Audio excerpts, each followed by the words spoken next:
So my name is Detective Wendell Gilbert. I'm with the Houston Police Department. I work in the Homicide Division. Okay. On Sunday, July 9, 2017, at approximately 10:07 p.m., Houston police officers responded to a shooting that happened at 265 El Dorado. Witnesses say that they heard some people arguing, and then they heard multiple gunshots. When officers arrived, they discovered a male who had been shot several times. This male was then transported to a nearby hospital where he was pronounced dead.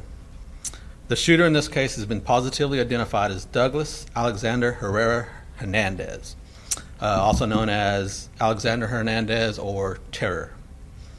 And a murder warrant has been issued on his arrest, for his arrest in this murder case. He is an active and documented MS-13 gang member. A year prior to this date, on June 13, 2016, he participated in a murder of a juvenile witness who was 16 years old. This juvenile was a witness to several other MS-13 related murders. He was shot to death at Buffalo Run Park by other MS-13 gang members in Missouri City. Hernandez he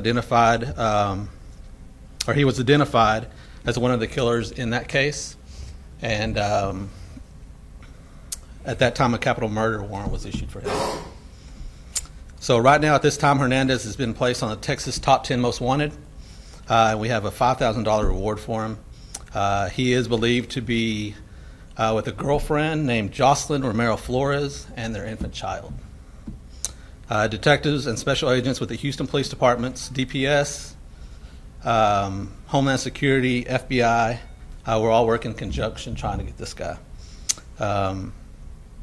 Anyone with information is asked to call the Houston Police Department, the Homicide Division at 713-308-3600 or Crime Stoppers, 713-222-TIPS. Is the $5,000 in addition to what Crime Stoppers would provide? At this time, it's just with the Crime Stoppers right now. When did you guys make the link with Douglas Herrera and the 16-year-old that was killed last year? How long did it take for you guys to identify the suspect? Well, that took us a couple days. We had to locate some witnesses. We found out, basically talking to witnesses, who this guy was. He was shown, these witnesses were shown photos of him, of the guy that we knew as Terror, and they positively identified him. But there was nothing, like what was done in order to catch him, or why are we just hearing from him now? As far as what was done on the first case? Mm-hmm.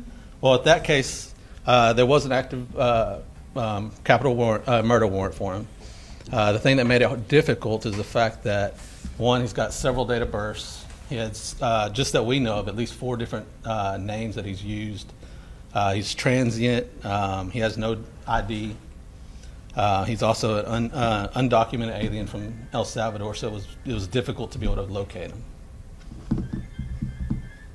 When did you last know or have any good information on where he was? I mean, obviously, at the scene of the killing, you believe he was there Right. a few weeks back, but in terms of where he is now or where he had been frequenting, what neighborhoods people would have known him from, that kind of thing. Right. And some of that I can't speak fully on. I wasn't active on the first case in 2016. I am aware of it just because the cases that we do work now involving MS-13. And from what I hear, it was thought that he might have left the state and went to California. But we were still actively looking for him here, and then had people looking for him other places as well. And the most recent one, both the victim and the suspect are MS-13 members. Yes, sir. So they're all And as far as the earlier one, Quinones, he was a witness to some gang members. Was he an actual gang member? The victim in that case? Yeah. Yes, he was also MS-13 gang member.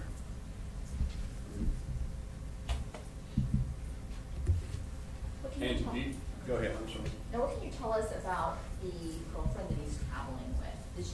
Do you believe she's compliant? Do you believe she's being held against her will? No, at this point, we believe that they've been together for a while. She is compliant. They do have a recently born child, just a couple months old now.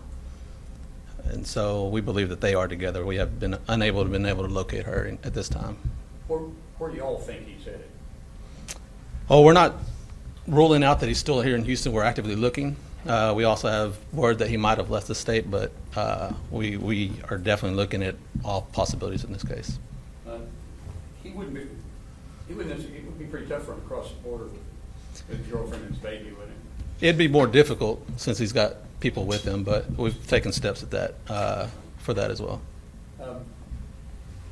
And were there any witnesses who were able to give you an idea of what the dispute was about this most recent time?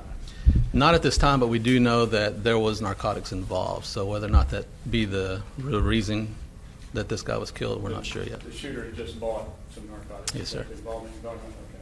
The other guy, where was he while that was going on? Was he just outside? Had he come with them? Did he happen to live there? No, from what we understand is a group of them came to this location. Okay, so he was with the original group? Yes. Did all the victims and the suspect in this case, did they all know each other? In this case, they do. Yeah, they're all. So he knew both of the victims who shot? From this one and the previous case? Mm-hmm. Yes, ma'am. And you said all three of them, the two deceased victims, and then of course the person you're looking for, all are documented MS-13 members? Yes, they are. So the first case may have been some sort of enforcement action. Second case sounds like an interpersonal relationship problem. Yeah, there were some issues. We don't know exactly what they are, but definitely internal. Could there be more people involved in this case? We know that not only it wasn't just the shooter there. There were other people with him. We're also looking for information as far as who those individuals might be. And the reason I ask this is because DPS just sent a press release on another person Mm-hmm. Next to Mr. Hernandez and Gonzalez Barahona. Are you looking for him also? Who is that one? The other one is Barahona, Carlos Alberto Gonzalez Barahona, 26. He was added to the top 10 list. That's what As well. Okay, I don't know about that one right there. The other suspects suspected in Quinones murder, they are in jail, right? Yeah, from what we believe, we've already captured everybody else except for Alexander Hernandez on this one, or on that Why- case. And there's a pretty obvious answer to this question we need to ask you. Why are you all concerned? Why are you all calling a press conference to ask for help to find this guy? Why is it important to get him off the street? Well, at this point, like I said, he's been put on the top 10 most wanted list here in Texas. We know that he's already killed a juvenile in the past. Now he's coming here and a couple of weeks ago killed this individual. So we're definitely looking for any help, any leads as far as locating him. Not only him, but anybody else that might have been out there with him. You said Hernandez was illegal in this country, Yes. right? Had he been, do you know if he had been deported before? Yeah, he does have an order for deportation.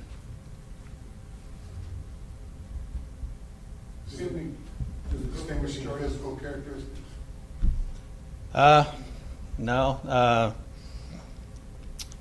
He's got some tattoos. I don't have my notes with me right now as far as what his tattoos are, but nothing really distinguishable. What's the challenge in getting people to come forward concerning a person that's dangerous? Well, anything that they come forward, that's why we go through Crime Stoppers. Or if they want to call us anonymously, then they could do that. I think some people are scared especially if they're here illegal or anything, that we might follow up on something on that when we don't care about that. Our goal is to catch this murderer, basically. Any other questions? This juvenile was killed. She was an informant, right? He, He was an informant. yes. In 2016, yes. Well, not like an informant. What it was is he was active, gave testimony to where we were able to find out who the other people were in those cases, and then these guys ended up killing him. And Quinones was a member of MS-13. Yes. So they basically found out that Quinones was working with authorities. Yes. In a little broader view, there was a story today in the Chronicle from DPS. DPS now announcing who they think the biggest gang problem, which gang is the biggest problem in the state. Tango Blast was their pick. Here locally, certainly they're a violent gang, but the MS-13 keeps coming up as the one who seems to be the Right. most active and most violent. If you had to gauge that, is Well- Tango Blast in Houston the number one gang problem, or is? I mean, I can't necessarily speak to that. All I know is that for the most part, my partner and I, that's all for the most part, that's what we deal with is MS-13. And so I don't really know as far as what other cases involve Tango or anything like that. They're still very active. They're very active. So their activity's gone up a little bit nationwide in the last year. Seems to be. You mentioned that this was the only person that you had pending to arrest, right? How many more people have arrested? Well, from the 2016 case. Okay, how many total were arrested? Was there 5 total? Yes. 5 total on that So one. he was a sixth person. Yes. He was just sixth in the last one. And then on this most recent case, you said he's the only one, or you said there might be others? Well, we know there were others with him. We don't know who they are yet. I know you say this already. You think he's in California right now? No, we don't know where he's at right now. He could be here, or he may have gone that direction. Maybe Maryland. We're not sure yet. We're still looking. Can you give your first and last names? Yes. First name is Wendell. It's Wendell. Last name is Gilbert. Gilbert. I'm a detective. Or do you have anyone in Spanish? No, ma'am. And this may not be easy to answer, but when I go, in some of these cases, when I've gone and talked to the victim's relatives, Right. they don't want to talk, not because they're afraid of you guys. They're afraid of MS-13 coming after them. Right. How do you protect those folks, or can you? Is there anything, any kind of assurance that the police can give to? Well, part of that is, most of them feel a little more comfortable talking to us instead of more the media.